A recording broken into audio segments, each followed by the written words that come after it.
All right, sports fans, how's everybody out there doing? William Martin coming at you one more time here on YouTube with another edition of the 300 Pounds of Sports Knowledge Podcast.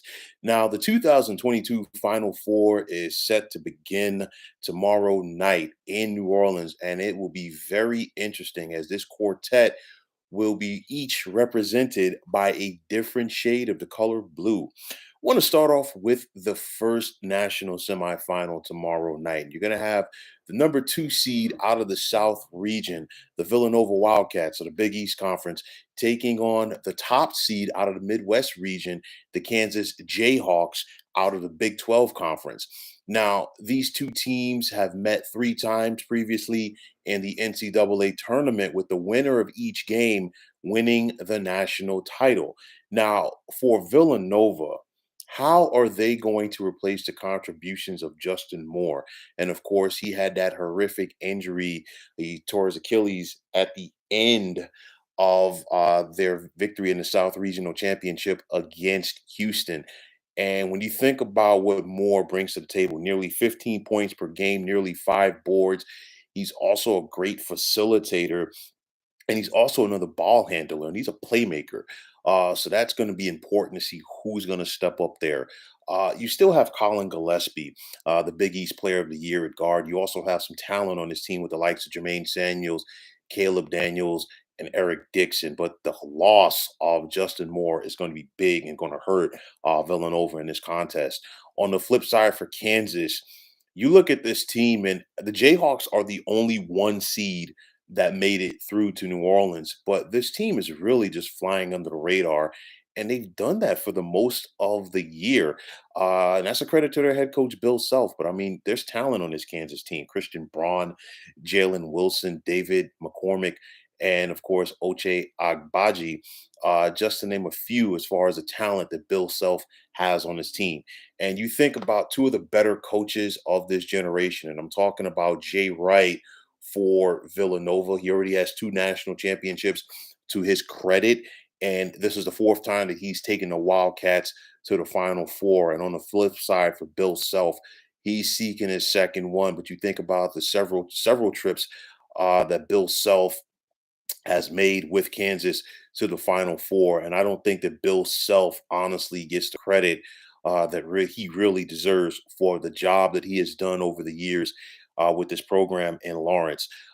This is going to be the third Big East team that Kansas is facing in this tournament. They got past an injured Creighton team in the second round, and then they survived everything that Providence could give them in the Sweet 16. They're looking to make it the trifecta against the Big East Conference. And for me, this would be a totally different game if we're talking about Justin Moore is healthy and ready to go for Villanova, but obviously he is not. And I think that the Jayhawks are going to be able to exploit that.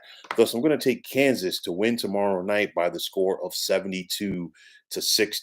And of course, in the second national semifinal game, the one that everybody's talking about, you're going to have the eighth seed out of the East region, North Carolina Tar Heels out of the Atlantic Coast Conference, taking on the number two seed from the West.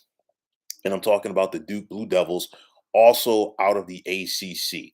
And when you think about the rivalry between Duke and Carolina on the hardwood, bottom line is it's second to none, not only in college basketball, but in all of sports. You think about it, and for me, Tobacco Road is now heading to Bourbon Street. And like I talked about this last night, this game would be perfect if you could somehow have it in Greensboro. Thinking about the lineage, thinking about the history, and thinking about this rivalry and what it has meant to both of these schools, but also to college basketball as a whole for so many generations. This is the first time that Duke and North Carolina are meeting in the NCAA tournament.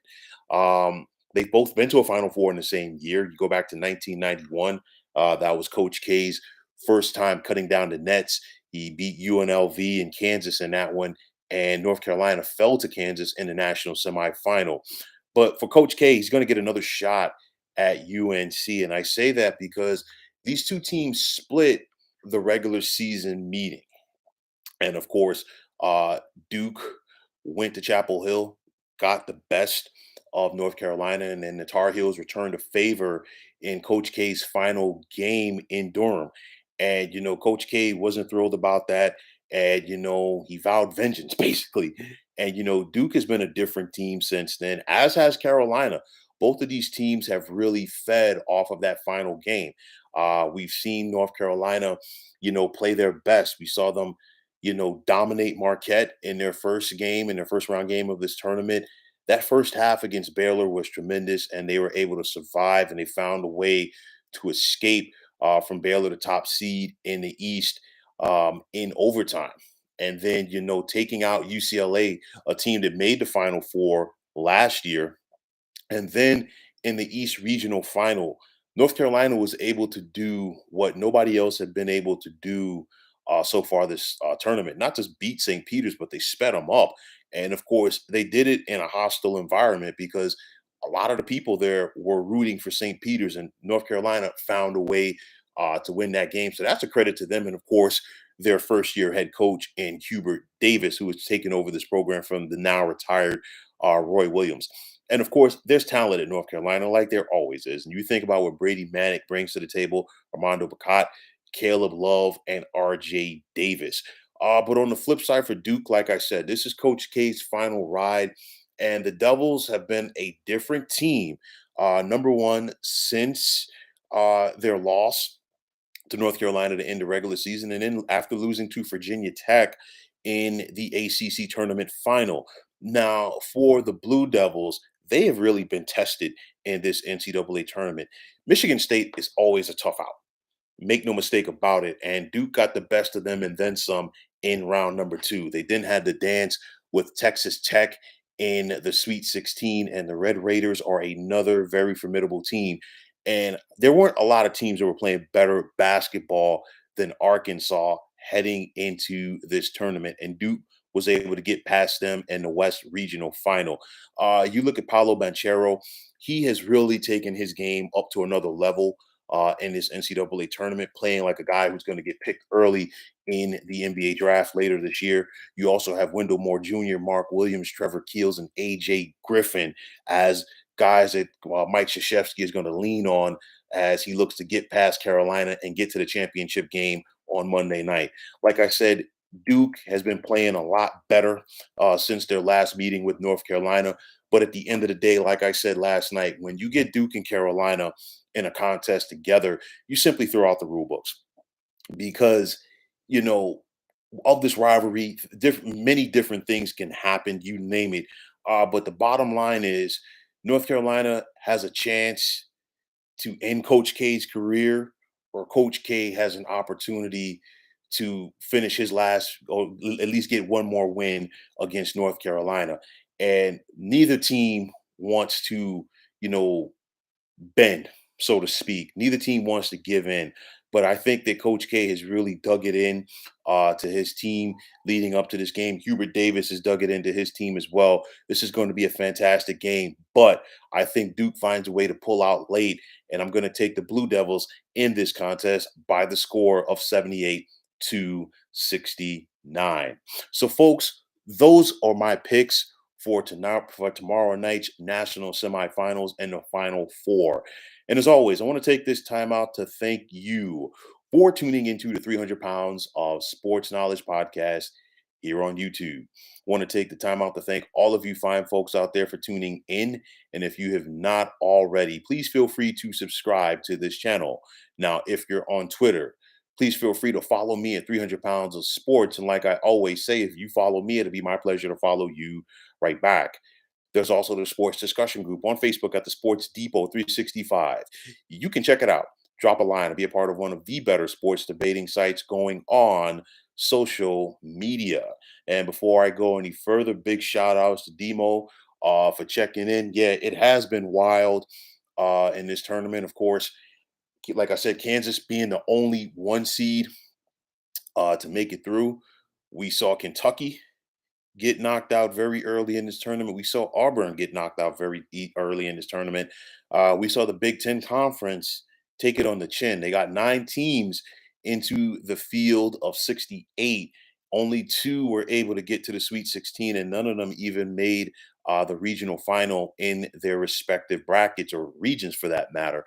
St. Peter's, one of the best stories that we've ever seen in the NCAA tournament, a 15 seed making it all the way to the Elite Eight. You look at it, two ACC powers, two historic ACC powers, the ACC powers, so to speak, in Duke and Carolina, because for so many years in the ACC, and rightfully so, it's been Duke, Carolina, and everyone else. And it doesn't matter if, you talk about an eight-team ACC conference, a nine-team ACC conference, 12-team ACC conference, or like it is right now, a 15-team ACC conference. It's Duke, Carolina, and everybody else. But with that said, even with this wild tournament, we still have it's been the blue bloods, no pun intended, because all of these teams wear blue, but it's been the blue bloods that have made it through and survived and gotten to New Orleans for this Final Four. And you think about Villanova, and I know some people are going to say, well, maybe they're a blue blood, maybe they're not. But you think about what this program has meant, to college basketball, knocking off Georgetown in '85 to get their first championship on the Rolly Massimino. Then what Jay Wright, who learned at the feet of Rolly Massimino, has been able to do with this Nova program, as far as getting them, first of all, having them be one of those upper echelon teams in the original Big East Conference when things expanded. And once the football schools left and the Big East really focused more on basketball, and seeing what Villanova's done, they've set the blueprint for everybody else to succeed and follow. And you think about what Jay Wright has done, the national championships and the success have also open things up for him recruiting wise. It's not just a Philly thing. He's able to get kids from the Maryland, DC, and Virginia area as well to come to his program, and that's a credit to him. Bill Self with what he's done at Kansas, and like I said, he's like, to me, Kansas is the only one seed that made it through to the Final Four, but they've flown under the radar a lot in this tournament. And of course, the attention that Duke and North Carolina has gotten, and rightfully so. So it's been a wild tournament. It's been very exciting. And I think the final three games of this tournament are not going to disappoint us, because I think they're going to be as good as they can be, as you got four good teams looking to slug it out to see who's going to cut down the nets on Monday night at the Superdome. So, folks, that's going to wrap it up. Thanks again for tuning into the 300 Pounds of Sports Knowledge podcast here on YouTube. My name is William Martin. I'm signing off, saying take care and have yourselves a wonderful day.